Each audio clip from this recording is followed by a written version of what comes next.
दुनिया में मालिक सबके सब कुछ दे देलन, धन दौलत सबके मिल जाला, लेकिन जही दिन परिवार में एगो बिटिया चाहे बेटवा नहीं देलन तो बड़ी कष्ट होला, बड़ी दुख होला। आखिर के कर कहानी बा, कैसन कहानी बा, भूमिका से कहे पर कैसे मास्टर।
राजा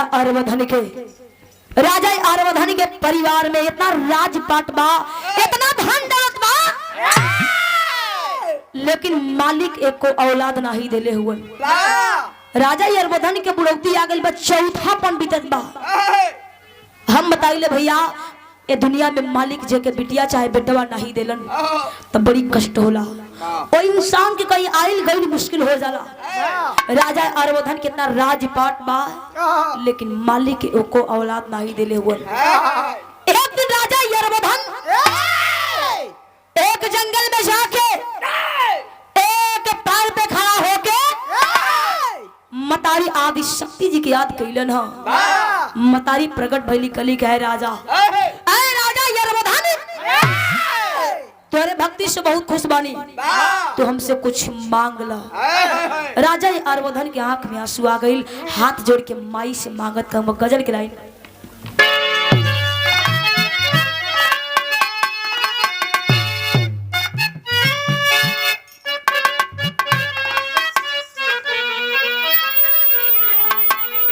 ये गजल के लाइन बा कैसे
राजा अरवधन माई से आखिर मांगत का हुआ कैसे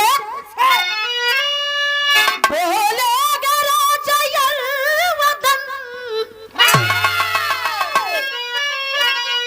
वरदान दीजिए, एक पुत्र की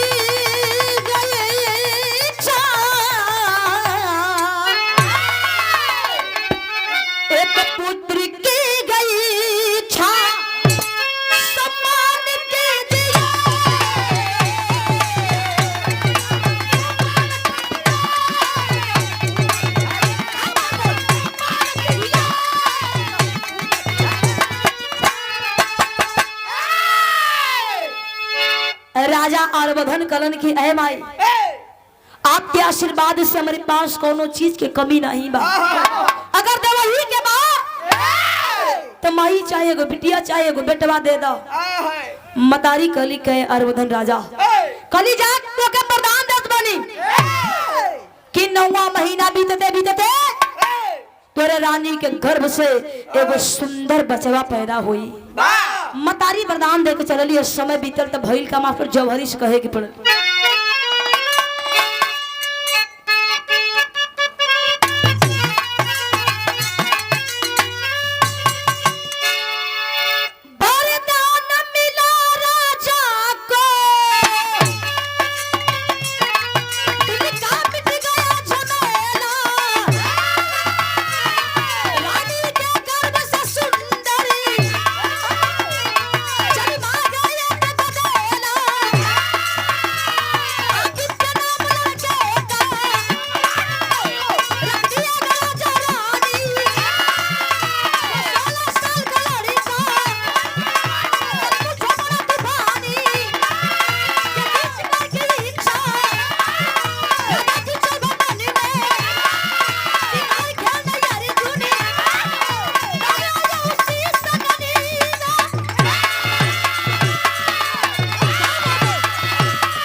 मतारी वरदान दे के चलली हो। 9वां महीना बीतते बीतते राजा आर्वधन के रानी के गर्भ से एगो सुंदर बचवा पैदा भइल। कहावत लोग कहेला कि जब पत्थरे पर दुबी जामेले तो सोचे वाली बात बा। राजा आर्वधन के महल में सुंदर बचवा के जन्म भइल। इतना खुशी इतना सोहर गीत बधाई गीत लोग गावत बा। राजा और रानी वो बचवा के नाम लोग रखल बरदानी लड़का रहे। ओकर नाम रखाइल आदित्य कुमार। जब आदित्य कुमार के प्यार दुलार मिले लागल, जब आदित्य कुमार 16 साल के जब हो गई, जब 16 साल के हो गई तो राजा आर्वधन के औरी बुढ़ौती आ गई। दही संभरला मान के नाही बा, मुंह में दांत नाही बा, लेकिन वही बुढ़ौती में राजा अपने रानी से कलन के है रानी तो से को बात कहल चाहत बनी। आखिर कहत का मास्टर गीत लागल गीत कौन बा? कैसे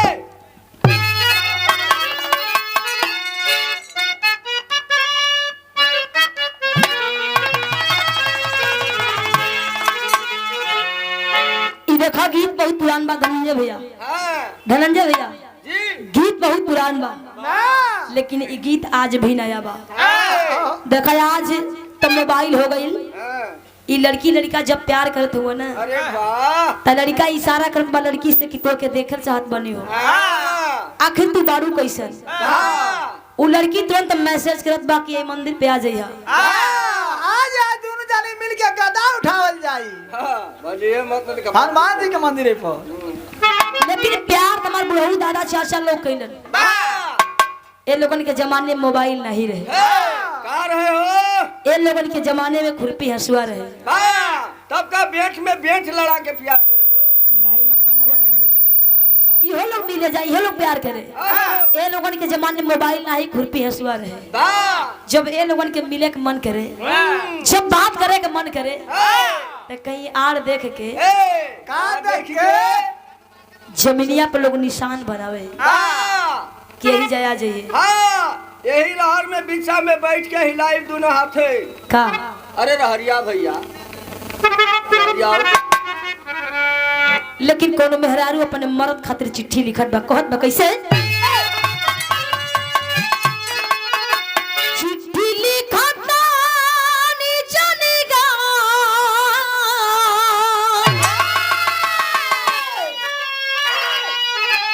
तार बोल मुगो यही में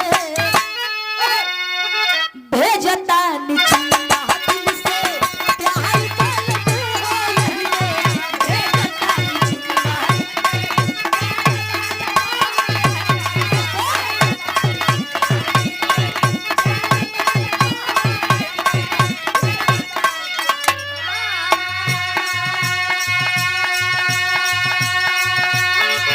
लेकिन राजा अपने रानी से कलन के आदित्य माई कौन के सुना नाम तो से कुछ कहल जात भाई वही बुढ़ौती में राजा अपने रानी से कहला न कैसे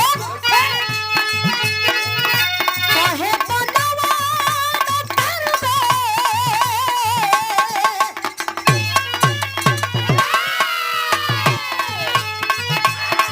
काहे बनवा करबे शिकार रनिया हो पूछा दिन बाद आई बेचारी बाहर रनिया हो पूछा दिन बाद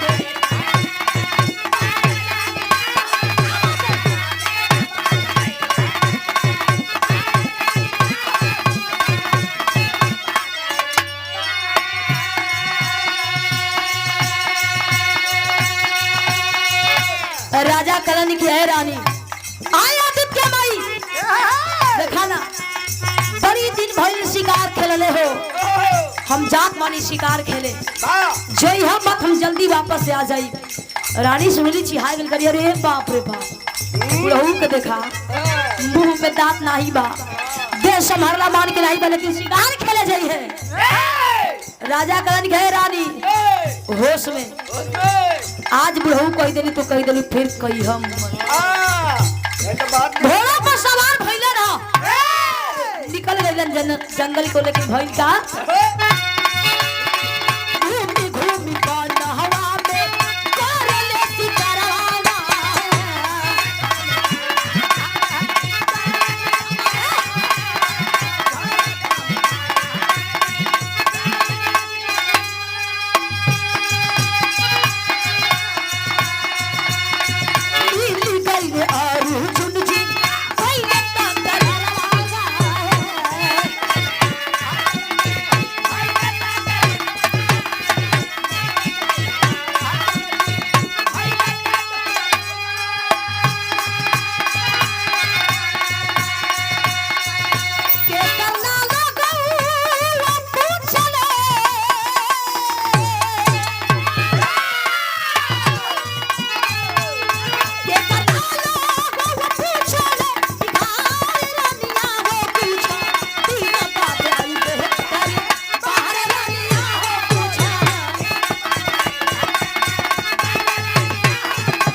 मानी शिकार खेले जंगल में गइलन राजा के शिकार खेलले इतना दिन हो गइल है शिकार खेलते खेलते इतना दूर चल गइलन यहाँ तक अपन एरिया छोड़ के अर्जुन जी के एरिया में गइलन शिकार खेलत बाड़न अर्जुन जी दूर ही स्तन कहन के बुढ़ऊ कहन का बुढ़ऊ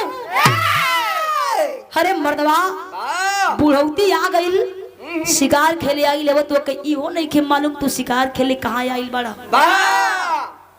राजा आर्वधन पीछे मुड़ के देखलन राजा आर्वधन कहन रे बेटा तो बुढ़ऊ तू ही कल हुआ अर्जुन जी कलन की तू के बुढ़ऊ ना कही तो कहीं का देखा भैया आप लोग बुरा मत माना आज के जमाने में अगर बुढ़ऊ लोगन के बुढ़ऊ कह देना कमार के कपार फोड़ देलो बिहार में गावत रहने जाए बुढ़ऊ दादा एकदम मंचप चली आइलन कहन की बुढ़ऊ दादा बैठ जा कहन की तू नजर में बुढ़ऊ लगत बानी तू बार बार बुढ़ऊ मत का तो वैसे देखा बुढ़ऊ लोगन के बुढ़ऊ कहे लायक नहीं बा तो करके में माथा हो जाला राजा यरवधन कहे लगन रे बेटा बुढ़ऊ तेही कले हा पर मजाल कि तुमके बुढ़ऊ कहत बड़े अर्जुन जी कहन कहे राजा तू हुआ के आखिर कहां से आइल हुआ बहुत ही आगल शिकार खेले कहां आइल वो नहीं खे मालूम राजा यरवधन के आग लग गइल कहन कहे बेटा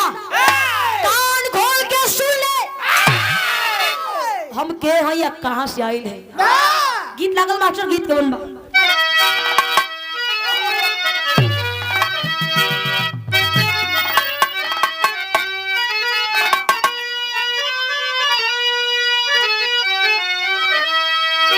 देखा गीत इहो गीत पुरान बा आये गीत के नाच में लोग गावे कब लोग गावे कब हो जब ड्रामा खेले के बारी होए पीछे से पर्दा गिरा के तो लोग गावे कैसे मास्टर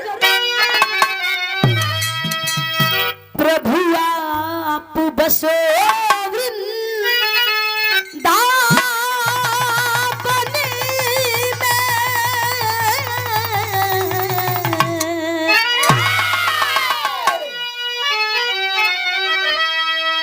प्रभु आप बसो वृंदावन में, मेरी उम्र गुजर गई है।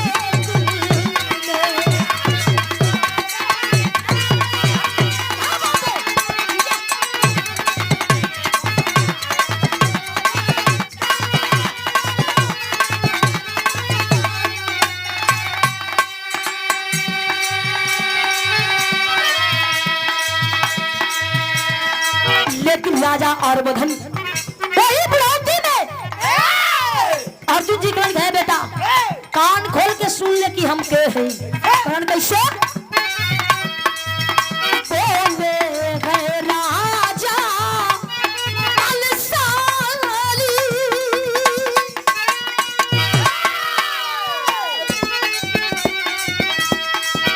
बोले है राजा बलशाली, पानी में आग लगाता हूँ।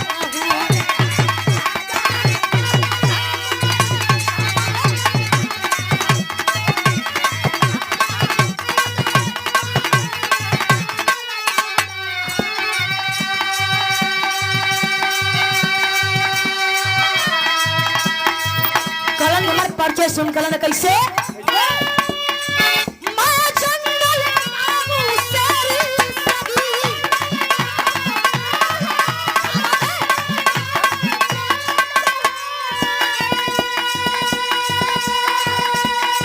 यह बात मानते लोग सभी, मुझ पर जो आँख दी खाता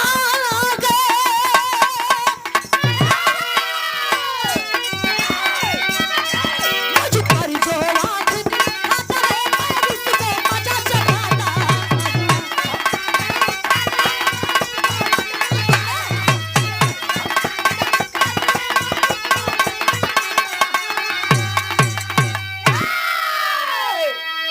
अर्जुन जी करण कहे बुढ़ऊ देखा चिल्ला मत, ऐसे ना मनाई तू जंगल के शेर हो, ऐसा ना मनाई आवाज आज मंगल हो जाए। राजा यरवधन के गुस्सा आई, लाख लाल लाल हो गई, धनुष बाण उठौलन गलन आयाज हो बेटा, हम का चीज ही तो के था लग जाई। एक तरफ से राजा यरवधन और एक तरफ से अर्जुन जी बाण पे बाण चले लागल। अर्जुन जी के गुस्सा आई, कलन के बुढ़ऊ के बोले के सहूर नहीं बा, ये बुढ़ऊ के सबक सिखावल बहुत जरूरी बा। अर्जुन जी ऐसा बाण मरलन, राजा यरवधन के मूड़ी कट गई। यहाँ के बात छोड़ी, ए हर महल के अंदर राजा यरवधन के रानी अपन 16 श्रृंगार क के बैठल बाड़ी, सोचत बाड़ी कि राजा देखा इतना बुढ़ौती आ गई बा, गइलन हो शिकार खेले अब ले नहीं अइलन। बैठ के जवत बड़ी तब तक अचानक राजा यरवधन के कटल की मुड़िया आके रानी के आंचल में गिरल। रानी देखली अवाक हो गई, देख के गनगन गनगन कांपे लगली, चिल्लात बड़ी, महल के लोग जुटल, छाती पीट पीट के रोत बड़ी। राजा के कटल की मुड़िया कहे लागल कि ऐ रानी मत रो, हम बतावत बनी कि हमार हाल कैसे भइल और के कई। राजा के कटल की मुड़िया कहत बा विदेशिया में कैसे,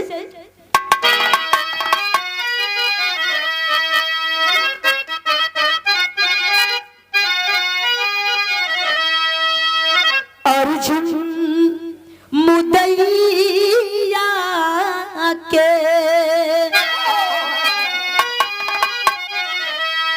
नमवा बतवल राजा, सन्मुख त्यागी बिगल,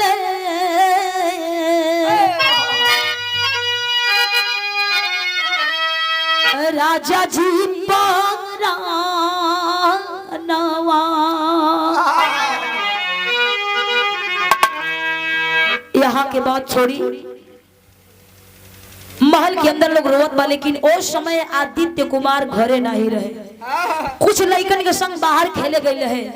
तब तक एगो लड़का भागत परात गई, कलश आरे आदित्य बा, कलश आरे आदित्य बा, तू एजा खेत बाड़े, तोरे बाबूजी के मुड़िया कोई अर्जुन नाम ते काट देले बा, तोर माई तोरे बाबू के मुड़िया लेके रोवत बाड़ी। वो आदित्य कुमार भाग भीड़ लागल बा, हमर माई चिल्लात बा, लोग चिल्लात बा, रोत बा, सबके हटा के माई के पास गई और माई से कहत बा कैसे आदित्य कुमार जब अरे पावल खबरिया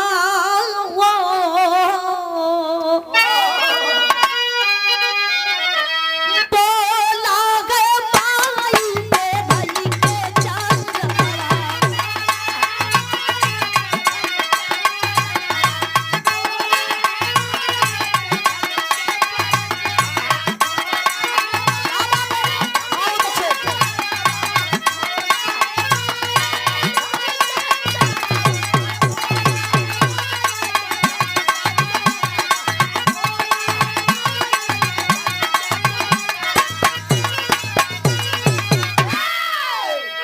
प्रधानी लड़का जब अपने बाबूजी के कटल की मुड़िया देखलस, देख के अवाक हो गई, आंख बबूला हो गई, गुस्सा में आंख लाल लाल बा, कलश करो भाई अब मत रोई है के अर्जुन बा हमारे बाबू का गर्दन काट देलस, कान खोल के सुन ले भाई, जब तक वो अर्जुन के गर्दन ना काटब तब तक महल की ओर वापस नहीं आई। वो प्रधानी लड़का माई से बात करत बा कैसे मास्टर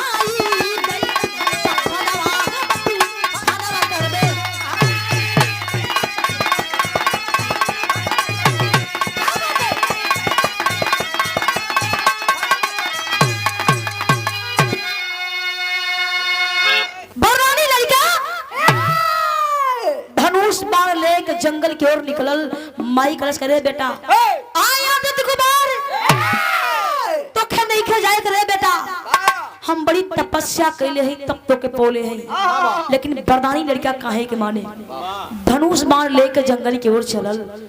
वो जंगलवा में सोचा जात बा कि अगर अर्जुन मिल जाई है, अगर अर्जुन मिल जाई है तो वो के गर्दनवा काट दे। वो जंगलवा में अर्जुन जिन्ना के मिलल, भारे प्रधानी लड़का जंगल पर निकलल, लेकिन भइल का मास्टर कहे पर कैसे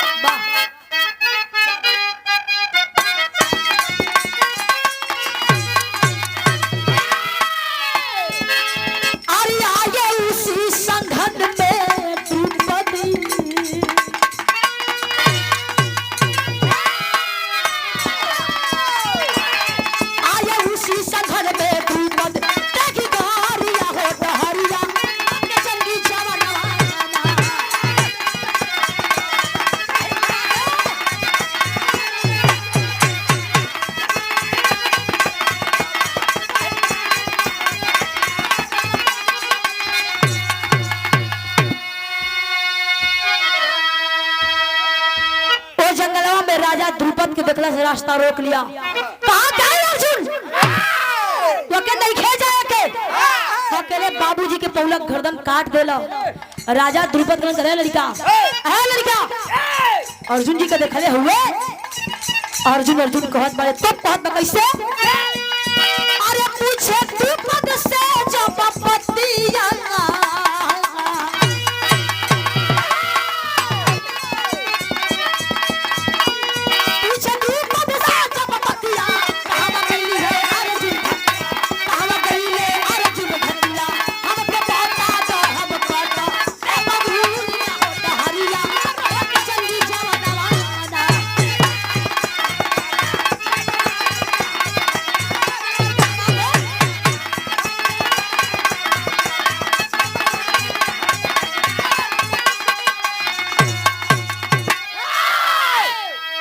राजा कर गए लड़का बारे मात्र 15-16 साल के अर्जुन जी के अर्जुन अर्जुन कहले हुए, अर्जुन जी का देखले हवे लड़का कलश कहे राजा अगर देखले होती तो इतना देरी नहीं करती। वाह द्रुपद राजा के घरे लड़का जहिया मर्द से पाला पड़ी ना तो ऐठल भुला जाई।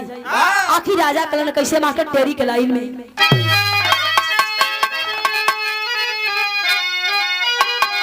अरे नसाल कागे झूठे ये बचवा द्रुपद कहे कि तू के पाल मर्द से पाला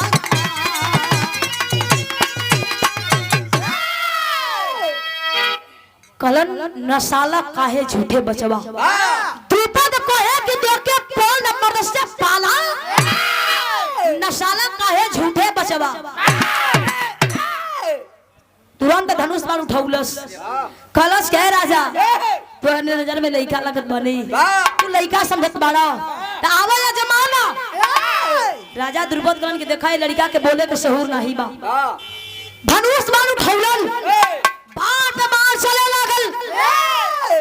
राजा द्रुपद जब गुस्सा में अभय बाण जब मरलन वो 15-16 साल के लड़का तनको डराइल ना एकदम डट के सामना कैलस अपन धनुष बाण फेंक देलस और दौड़ा के द्रुपद राजा के पकड़लस और जंगलवा में कैलस का मास्टर पापड़ से कहे के पड़ल।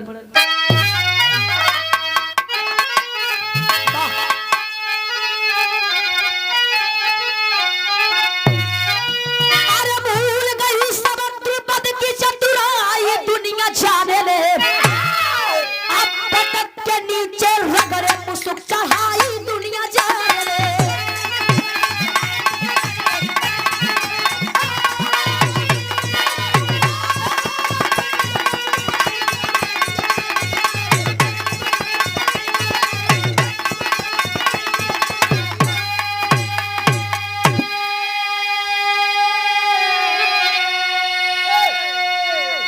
जंगलवा में राजा द्रुपद के पकड़लस और दोनों पहिया पकड़ के ऐसे पटकलस उठा के पटक देलस और वही पिठिया पर चढ़ के कहे लगल कि हे राजा अब बतावा अर्जुन कहाँ मिली है। तब तक वो जंगलवा में होत का कहे पड़ल धर्मराज नकुल सहदेव तब आए पारी पारा हो और उसी पेड़ में सबको बाधा चला न कोई के चारा हो। अर्जुन भी चल दिए बाण उठाई दुनिया जाने ले अब भीम के पट के स्टोरिया पर लटकाई दुनिया जाने ले।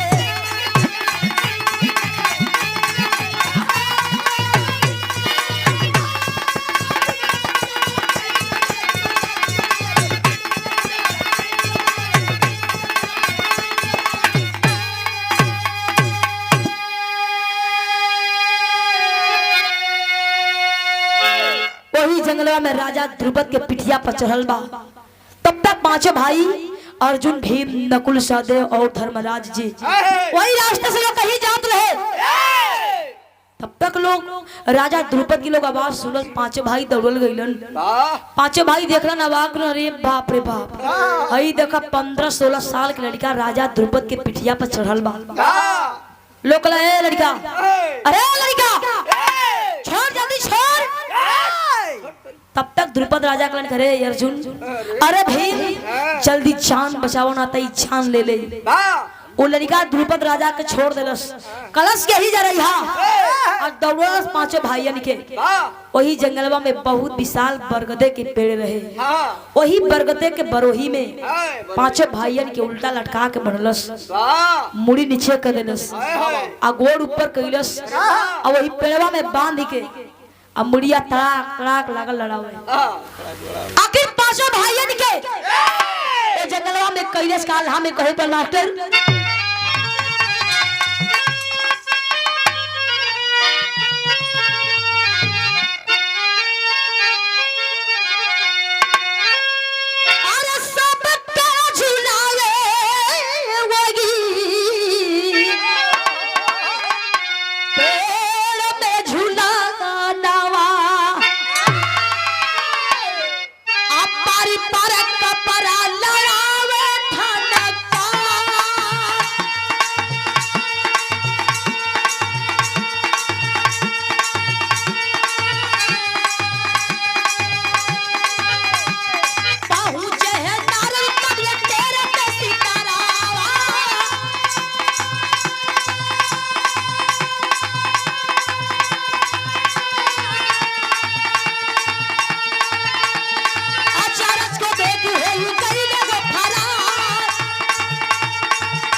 पांचों भाइयन के मुड़िया तड़ाक तड़ाक लड़ावत बा। तब तक नारद बाबा वही रास्ते से जात रहलन। जब वो लीला देखलन, मदारी देखलन तो गप देखिया मुने गप देखोले। जहां जाए करे वही ना गइलन। गइलन कहां? कैलाश पर्वत पर भगवान भोलेनाथ जी के पास आ जाके कलन का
नारद बाबा जाके भगवान भोलेनाथ जी से कहे लगले, रे मालिक जल्दी चली ना तो आप पे रहते आपके पांचों भक्तन के जान चल जाई। देखली हमहू के यकीन नहीं होत रहे। एक मात्र 15-16 साल की लड़का वो पांचों जना उल्टा लटका के बढ़ले बा। जल्दी चली। भगवान भोलेनाथ जी अपन त्रिशूल लेलन, जटा फहरा के सुमेर बन के ओर चलन। हाँ, जब त्रिशूल के चमचमाहट पांचों भाइयन के नजर पड़ल, पांचों भाई लगन गोरावे पारे मालिक, हे दुनिया के दाता, हे देव में देव महादेव, भगवान भोलेनाथ जी आप आगलित लागत बा की जान बच जाई। भगवान भोलेनाथ जी जब करीब गइलन, वो लड़का के लड़का, अरे लड़का छोड़ जल्दी छोड़। तब तक अर्जुन जी और भीम जी लोग कहे लागल, अरे मालिक, अरे भगवान भोलेनाथ जी जल्दी जान बचाई ना तो लड़का जान ले ले। बड़ी देरी से जब बरदाई लड़का जब भगवान भोलेनाथ के नाम सुनलस तो लागल ठठा के हंसे क्लास की बारे बुढ़ऊ वाह, ये ना मोटे मोटे पांचों के पांचों जाना ये अपन जान लो बचाइए ना पावल। बुढ़ौती में लोगों के जान बचावे, हम तो कहत बानी कि अपने जान बचा के लेके भागिला, यही भलाई बा। अब बरदाई लड़का भगवान कभी ललकारत बा, कहत बा कैसे खड़ी के लाइन में,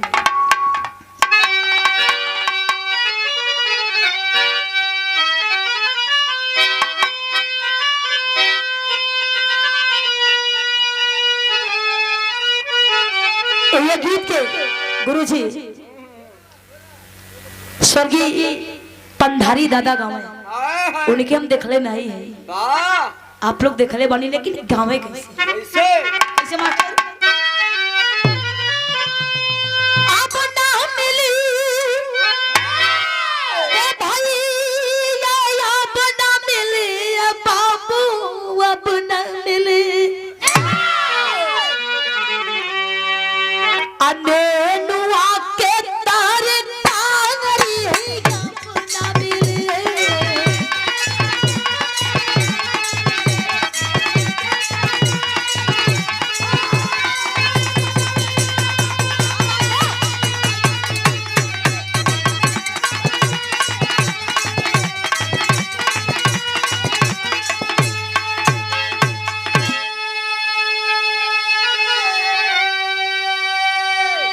एक लाइन हम कहिला कैसे,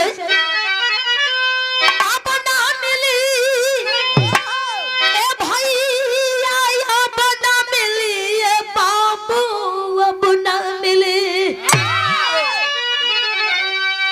अच्छे कर मर गए बाबू भाई, अब ना मिली।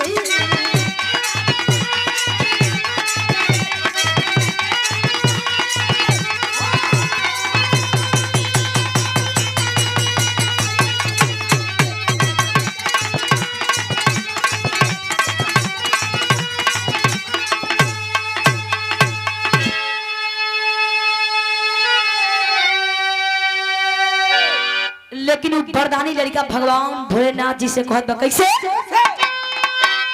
त्रिशूल का चमकावा लड़का देखावा सतमा तब मर्जी वो तो भोला आई के दिलावा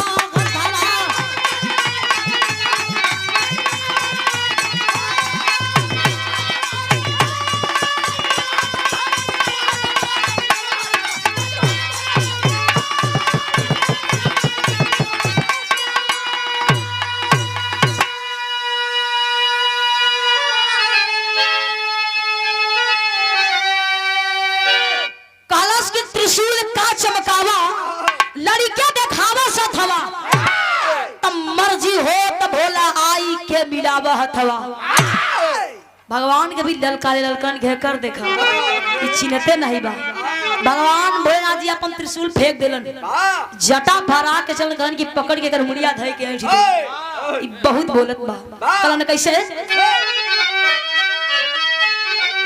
फेंक दिए त्रिशूल क्रोध में पहुंच गए बम भोला आदि शक्ति का वरदानी कस के धर लिया नटोला तब भूला भोले का फुटनिया मिला गतवा तब मर्जी वो तो भोला आई के बिना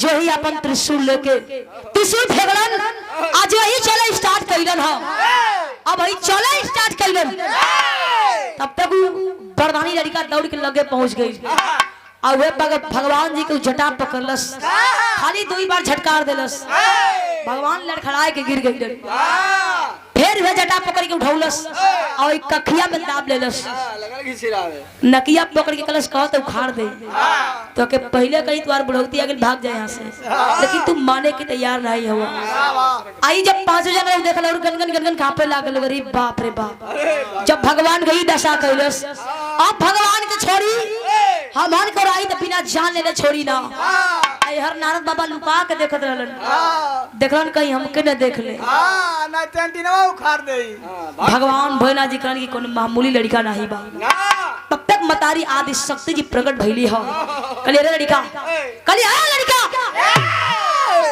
वरदानी लड़का आवत एकर मतलब ही नहीं होला कि दुनिया के दाता दुनिया के मालिक देव में देव महादेव भगवान भोलेनाथ जी के संग इतना बड़ा अन्याय होत बा अनर्थ होत बा बेटा छोड़ जल्दी छोड़ यही खातिर सबके मारत बड़ा बेटा तोरे बाबूजी के गर्दन अर्जुन जी काट देलन कान खोल के सुन ले बेटा ये दुनिया में जे आइल बस सबके जायक बा तोरे बाबूजी के मौत अर्जुन जी के हाथे लिखल रहे मतारी के बतिया सुने में तनी सा अपन बहिया ढीला कैलस भगवान भोलेनाथ जी मौका पौलन है इतना तेज झटक के भगलन जाके दूरे खड़ा होकर सहारा धमोने मेरे के साला वही जो छूट गई भगवान भोलेनाथ जी दूरही से देखत बाड़न कहन किया बोकर लगे ना चाहिए मतारी गली बेटा जाके माफी मांग जाके मालिक से माफी मांग हाथ जोड़ के 3 कदम आगे गई भगवान भोलेनाथ जी के ओर तब तक भगवान 3 कदम पीछे हो गई भगवान कल को ही जा रही है तनिको आगो न बढ़ी है अब की गुस्सिया जी तो कौन गारंटी बा अब की खाई जटवा पकड़ के हिलौला से तबारे मालिक ये दुनिया में आपका लीला या परंपार बा ये दुनिया में जे आइल बा सब कोई के जाए बा वही जा शादी कुमार के ज्ञान भइल के दुनिया में जे आइल बा सबके जाए के बा आखिरी भाव कहे पर कैसे